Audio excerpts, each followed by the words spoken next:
Hey, Mr. Wiedemer here. This is Mr. Wiedemer's History. Today we're going to talk about Unit 3, Section 5, The Rise of New Unions. Now this is the last of Unit 3, and so we'll have a little review at the end. So we talked about a whole bunch of stuff so far. Today we're going to finish it up with the new unions. So you guys be able to describe the rise of and assess the struggles new labor unions had in America in the late 1900s. So first up, one of the big two of the labor unions, alright, were the Knights of Labor. Alright, we have Knights of Labor and AFL. These are the big two we're going to talk about. So one of the most influential early ones were the Knights of Labor. Basically, Knights of Labor wanted to bring all unions in together into one big union. Everybody's in labor, no matter what skill set you had, no matter what job you had, you're all going to be in one big, gigantic Knights of Labor union. Alright, and Terrence Powderly, he's the guy who's going to start this. He's the guy who's going to be in charge of the Knights of Labor. Now, he opposed strikes, and he thought that, having arbitration, which is the collective bargaining, that's the way to go. Not strike, but have someone address the grievances of the laborers to the bosses. So, Knights of Labor. Sounds pretty good. Until the Haymarket Square riot in Chicago, Illinois. Right? May 4th, 1886, and 3,000 workers are going to gather. Alright? Because, well, some workers at McCormick Harvester were going on strike, and they got shot by the police. So, at this rally to protest the police brutality, what's the guy do? He throws a bomb into a group of police officers. Alright? Killing 7, injuring 60. Yeah, I mean, this is one of those things. Why do you do that? One person ruins it all. And here we go. This guy, one person, ruins the entire Knights of Labor organization. Because after the Haymarket Square riot, the Knights of Labor were done. See you later. And people don't want to be a part of this now. If this is what's going to happen, if this is what's going to transpire from this, I'm out of here. So here's a picture of the Haymarket Square riot and a leaflet that was sent out. Alright, so you see, hey, English and German. Alright, everybody, in one big union, have a mass meeting to protest police brutality. And then a guy goes and blows up police officers. Yeah. So, with the Knights of Labor abruptly gone, thanks to the Haymarket Square riot, now we have the American Federation of Labor, the AFL. Now they're going to do things a little differently. Now what the AFL is going to do is they're only going to accept skilled workers. Sorry women, sorry African Americans, sorry immigrants, but you have to be a skilled worker to be in the AFL. It's like the elite of the unions. And the thing is, it's still around today. Merged with the CIO, the AFL-CIO together, but they're still around today. So they're found in 1886, still around today, right? Accepting only skilled workers, right? Now these workers are going to be in separate unions, not all big one-encompassing union like Powderly envisioned with the Knights of Labor, but you're going to have a union of steel workers, a union of oil workers, a union of railroad workers, and so they're each going to be separated union, right? Depending on what they did. And so the AFL's fees are going to be high because they want to keep out the riffraff. Right? So they're going to restrict membership. They're going to build up strike funds. When they go on strike, they actually have funds to help fund the strike. All right, provide benefits for people who are sick, for unemployment benefits, death, take care of the family. All right, and this was founded by old Samuel Gompers. Yes, I love this guy's name. It's just so fun to say, Gompers. So we got Powderly with the United Labor and Samuel Gompers, the president of the AFL, only skilled workers. Alright, so Gompers was interested only in day-to-day gains of AFL members. He wanted high wages, shorter hours, and benefits. That's pretty much what all unions want today still. Right? It's just the basic wages, shorter hours, and benefits. So between 1890 and 1900, AFL's boom in business. 109,000 to 500,000 workers in the AFL. Wow, that's a lot of people organizing. And this is a pretty good place. So, a little bit of quick review here. Knights of Labor and AFL, two predominant labor unions in the late 19th century. Knights of Labor, founded by Terence Powderly, attempted to bring all laboring people into one big union, skilled, unskilled, railroad, steel worker, doesn't matter. Alright, then the Haymarket Square riot was someone threw a bomb and killed some police officers, abruptly ended the reign of the Knights of Labor. And the AFL is going to come, founded by Samuel Gompers, allowed only skilled workers, and this became the largest union in America. Alright, next up, a little bit of railroad strike again. This is the Pullman strike. So, industrial union here, where basically all classes of workers, whether you're skilled or unskilled, are going to be one industry. As long as you work in that industry, such as a railroad industry, will have skilled or unskilled workers, everybody in one union. And this is founded by Eugene V. Debs, right, social activist, head of the American Railroad Union, founder of the American Socialist Society, and this guy is all about, helping people out. He's helping the common man against the man. And so Eugene V. Debs, he wants all the workers into one union, the American Railway Union, all railroad workers. So then we come to the Palace Company. Oh boy.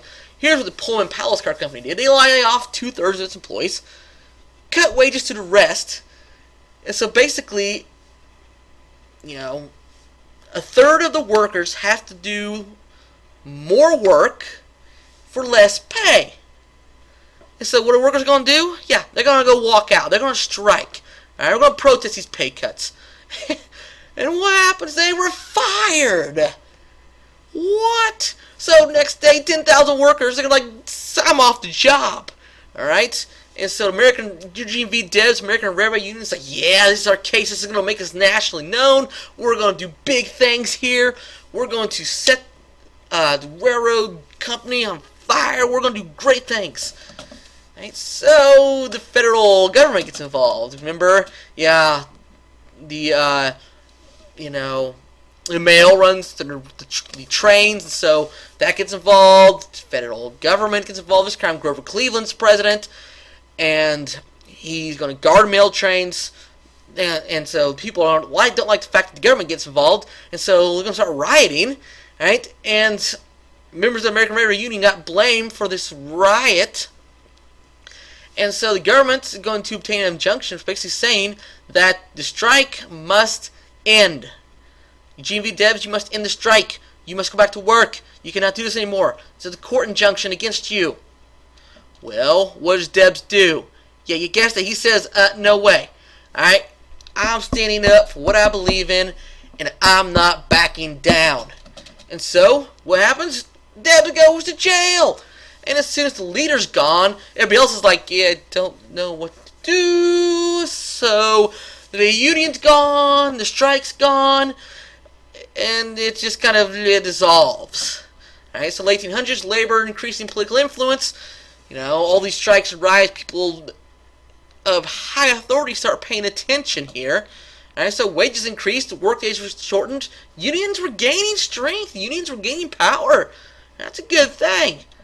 So here's an infographic comparing different strikes. You can pause this video here to really, review, the Homestead strike, Pullman Railroad strike, and Lawrence Textile strike, some major strikes. So go ahead and pause this and review this. Alright, quick review here. Pullman strike gets government involved. Protect mail. Eugene V. Debs started American Railway Union, won all railway workers in one union. Right, Debs refused to listen to the government and was put in jail. The strike and union abruptly collapsed because of that, and the unions were beginning to gain ground politically and politics, getting what they want. Alright, next part, scandals, Marxism, and then our unit review. So let me see, the whole Chinese proverbs, you teach a man to fish, you feed him for a lifetime, you give a man a fish, you feed him for a day. Well, here's a little Marxism here for you. Sell a man a fish, he eats for a day. Teach a man how to fish, and you ruin a wonderful business opportunity. Basically, you can no longer sell that man a fish every single day of his life, and you don't make money. So it's just a great quote. It's just so funny. Alright, so Marxism. Karl Marx. Alright, he wrote the Communist Manifesto, all about communism. Alright, he saw capitalism as a struggle between the workers and the owners. You know, and he said capitalism needs to go, and we need communism, we need socialism. Right? He said the workers will eventually revolt, form a classless society. Right? The bourgeoisie and the proletariat. Right? The proletariat would rise up against the bourgeoisie, overtake it, and we have a classless society. He saw this is what capitalism was going to. Okay, he thought capitalism was evil, capitalism needs to go, and so now that's his manifesto. Here's the bourgeoisie, classes, the proletariat, all that good stuff in that word cloud there. Right? Karl Marx, Marxism. Communist Manifesto. Many people did scrap, like Eugene V. Debs won class society. He's a big socialist here.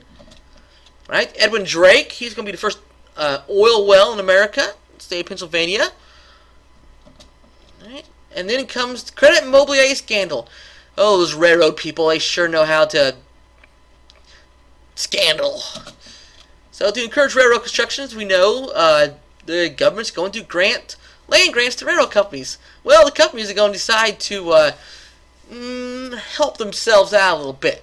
So with the credit mobilier scandal here in 1872, basically what's going on is investors are going to get rich by paying inflated bills from a construction company that they controlled. So what it's saying here is, okay, I need this line built here. Hey, government, can you give me money to build this line? Government's like, okay. And who's going to build this line?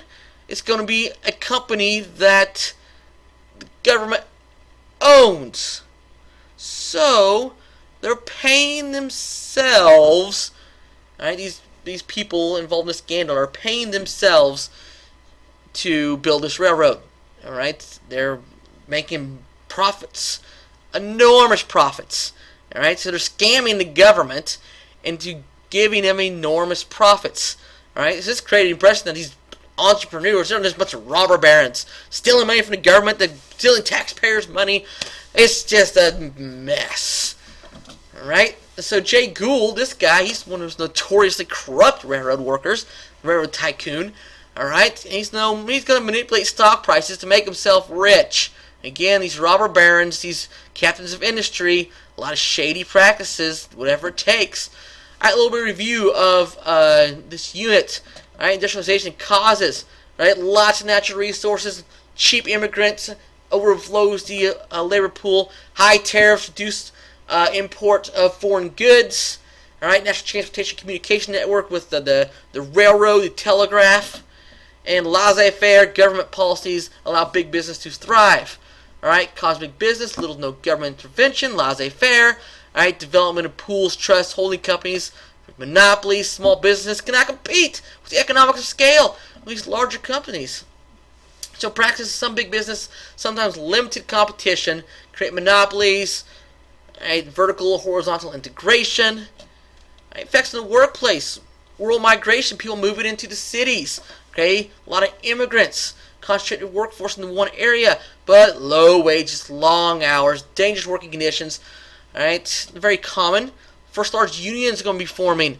Alright, we want bargaining power, but they had little of it. Alright, and so that concludes this unit, Unit 3, Industrialization. So, hope you learned a lot about industrialization. And next will be Unit 4, Urbanization, the Gilded Age. It's kind of a continuation of this section. Kind of goes hand in hand. So that's it for this unit. Hope you learned a lot about industrialization. And until next time, Mr. Wiedemer, study history.